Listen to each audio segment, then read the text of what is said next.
So how do we avoid the frustration that holds us back in business?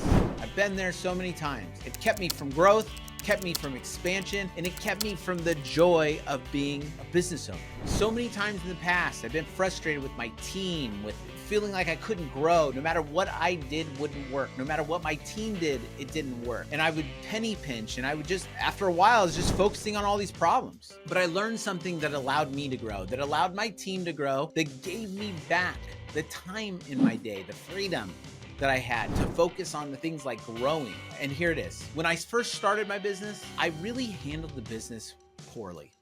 Why? Because I went into it and I handled most things with emotion, right?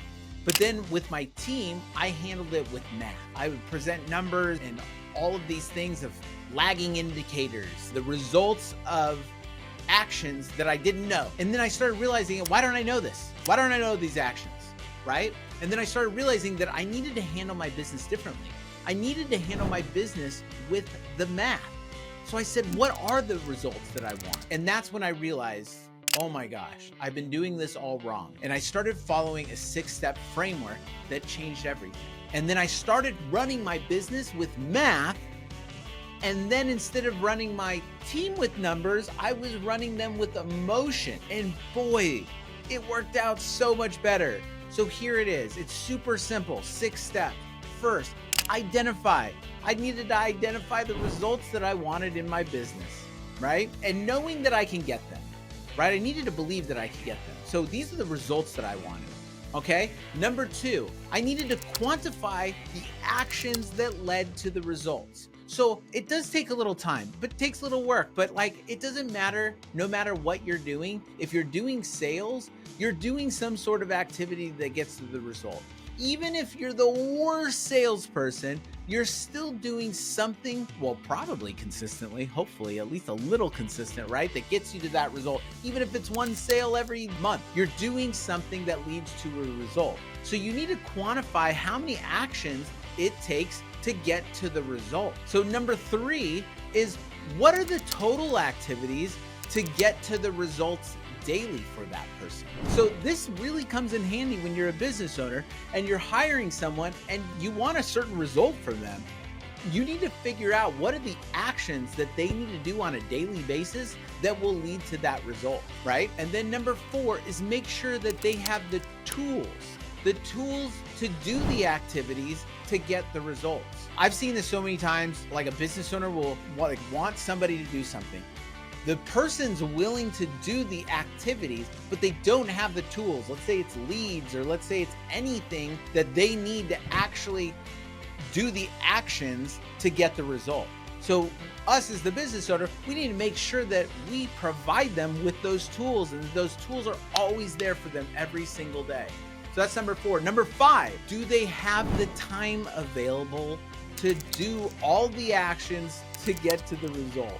Now, this is just being realistic, right? Most of the time, they can probably do this, unless you have some sort of outlandish goal that if you actually did the math on it, you're like, dude, there's no way a human could do that. You're gonna need 3 humans that are kicking butt to get that result. So you as the business owner, we have to look at this realistically. And we're not looking at the results, we're looking at the actions. Are all the actions, is this doable for the human, all right? So that's number 5. And number 6 is, do they agree that it's reasonable? So now that you have the actions, the goal, they have the tools, you know that they have the time, you've got to present this to them. This is what we need to do. This is what we do on a daily basis to get this result. Do you agree that this is reasonable, right? Most of the time, they will agree that it's reasonable, especially at the beginning of this. And so if we do this and we create that agreement at the end, then we have a plan to be successful. This doesn't sound very fun, does it? Wrong! It is, because it allows you to actually have fun. Because now, let's say Sally knows the actions, we have a game plan, right? Now when I go to Sally, I'm trying to encourage her, right? I'm not coming at her with craziness. I'm just saying, hey, Sally, looks like, you got these numbers so far. What do you need more help with? Do you know how to do these things? And as long as she understands those, oh, no, it's working out. I got this. I was down one number here, but I was up over here. Okay. Then we're just discussing about the plan, the action plan, right? That conversation is a lot more fun, and you don't have to worry about stuff, and you'll actually understand whether or not somebody's going to get to a goal before they get to it.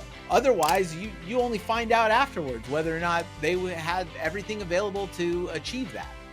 So now that you know this, you know how to eliminate all the stress that is caused in your business by being just stressed out, and you can finally enjoy your work, and your team will want to work with you too. They will want to stay with you, and you will want to work with them, and it becomes so much easier. So I hope this 6-step framework helped, and I hope that we can quantify everything that we need to do in our business to be successful, and have that so that we can just focus on just being humans and having fun with each other in our business. All right,